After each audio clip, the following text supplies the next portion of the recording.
എനിക്കെല്ലാം അറിയാം, ബൈബിൾ അറിയാം, പ്രാർത്ഥിക്കുമ്പോൾ ഭയങ്കര അനുഭവമാണ്, എല്ലാം ശരിയാണ്. പക്ഷേ ശരിക്കും ഈശോയെ അവൻ അറിഞ്ഞിട്ടില്ല. കൂട്ടത്തിൽ ജീവിക്കുന്ന ഒരാളെ അവൻ്റെ കുറവുകളോടുകൂടി മനസ്സിലാക്കാൻ പറ്റുന്നില്ലെങ്കിൽ അവൻ ആരാണെങ്കിലും അവൻ ഈശോയെ അറിഞ്ഞിട്ടില്ല. വലിയ വചനപ്രഘോഷങ്ങൾ നടത്തിയിട്ട് എനിക്കൊരാളെ മനസ്സിലാക്കാൻ പറ്റുന്നില്ലെങ്കിൽ ഞാൻ ഇവിടെ നിന്ന് സംസാരിക്കുന്നത് കൊണ്ട് ഒരു ഗുണവും എനിക്കില്ല. പക്ഷേ കള്ളത്തരം കാണിക്കാത്ത ഒരാൾ, കള്ളത്തരം ഒരിക്കലും കാണിക്കുകയില്ലാത്ത ഒരാളുണ്ട്. അയാളുടെ സ്നേഹം കലർപ്പില്ലാത്ത സ്നേഹമാണ്, സത്യസന്ധമായ സ്നേഹമാണ്.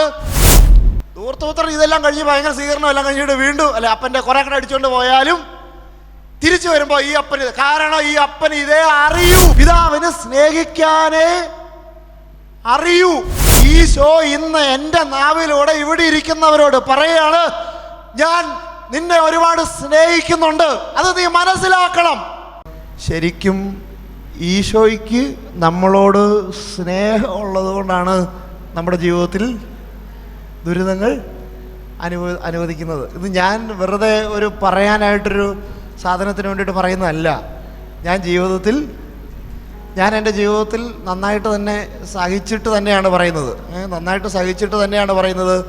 ഞാൻ ഭയങ്കരമായിട്ട് ഈശോയുടെ സ്നേഹം അനുഭവിച്ചുകൊണ്ടിരിക്കുന്ന ഒരാളാണ്. അതുകൊണ്ട് തന്നെയാണ് എനിക്ക് ഭയങ്കര സന്തോഷമാണ്. ഞാൻ പറയുന്നത്, നിങ്ങൾക്കറിയാമോ, എല്ലാവർക്കും അറിയാമോ എന്നെ അറിയില്ല, എനിക്കൊരു കാലില്ല, മുട്ടിന് മുകളിൽ നിന്ന് മുറിച്ചു 22ാമത്തെ വയസ്സിൽ. ഇപ്പോൾ 14 കൊല്ലമായി കാല് മുറിച്ചിട്ട്. ഒരു ശ്വാസകോശം ഇല്ല, അതും ക്യാൻസർ വന്ന് മുറിച്ചു. അത് മുറിച്ചിട്ട് അത് കുറേ കാലങ്ങളായി. ഞാൻ പറയുന്നത് ഇതെല്ലാം ഉണ്ടായി ഇപ്പോഴും ഇങ്ങനെ തന്നെ ഈ വെപ്പുകാലിലും പരസഹായം തേടി മറ്റുള്ളവരെ എന്തെങ്കിലുമൊക്കെ കനിവ് തേടിയിട്ടാണ് ഞാനിങ്ങനെ ജീവിച്ചു പോകുന്നത് ഭൂമിയിൽ. പക്ഷെ ഞാൻ പറയും, ഞാൻ ഭയങ്കര സന്തോഷവാനായിട്ടാണ് ജീവിക്കുന്നത്. ഇതിന് കാരണം മറ്റുള്ളവരെല്ലാം എൻ്റെ എല്ലാ കാര്യങ്ങളും ചെയ്യുന്നു, എന്നെ ശ്രദ്ധിക്കുന്നു എന്നതുകൊണ്ടല്ല. മനുഷ്യൻ്റെ സ്നേഹത്തിന് എല്ലാത്തിനും എന്തുണ്ട്, ഒരു പരിധിയുണ്ട്.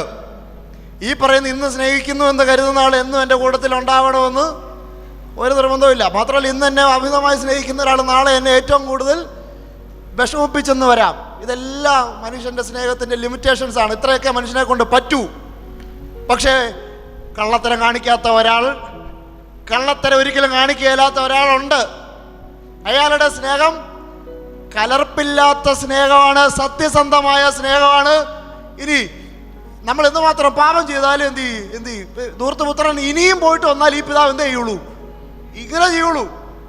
ധൂർത്തപുത്രൻ ഇതെല്ലാം കഴിഞ്ഞ് ഭയങ്കര സ്വീകരണം എല്ലാം കഴിഞ്ഞിട്ട് വീണ്ടും അപ്പൻ്റെ കുറെ കട അടിച്ചുകൊണ്ട് പോയാലും തിരിച്ചു വരുമ്പോൾ ഈ അപ്പന്, കാരണം ഈ അപ്പന് ഇതേ അറിയൂ.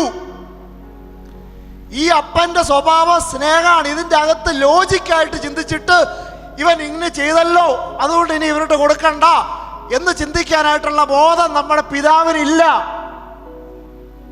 പിതാവിന് സ്നേഹിക്കാനേ അറിയൂ.